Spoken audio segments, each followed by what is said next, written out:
Hello, Menno from Ayaic here again. Today, drums, reggae drums.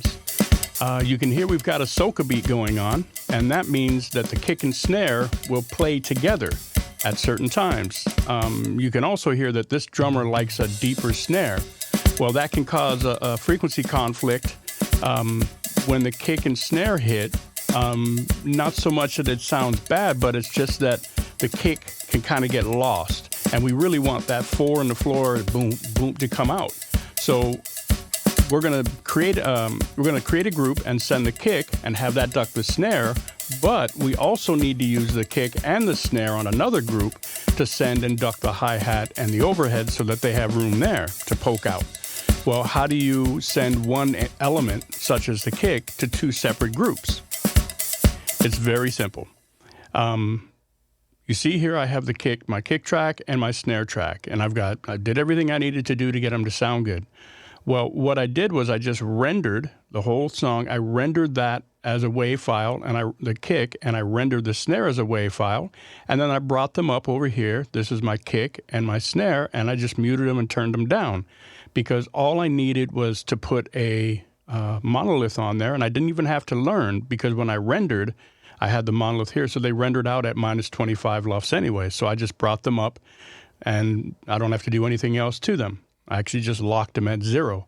And then I used those on the kick, snare, tom group. So these that are not being heard are actually sending out kick, snare along with the tom, and they're ducking my hi-hat,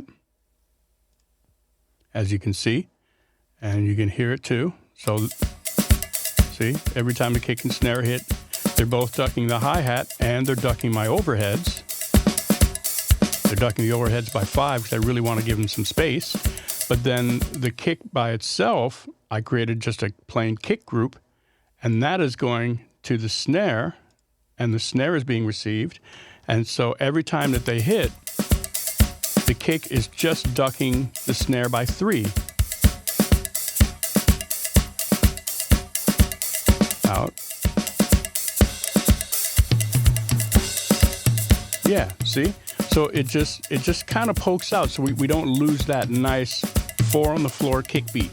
All right? Now if you listen, you don't really hear the snare moving that much. It's just because that fast and 3 dB, it's more of a feel. You hear it, but you feel it more. And that's it. That's how you can do something like that. If you need to have one element duck, for 2 different ducking groups, just render that track out, bring them up to another track, turn them down, put a monolith on there, and use that to send over to and duck whatever you need to duck. Create that group, and there you go. So happy mixing. Till next time.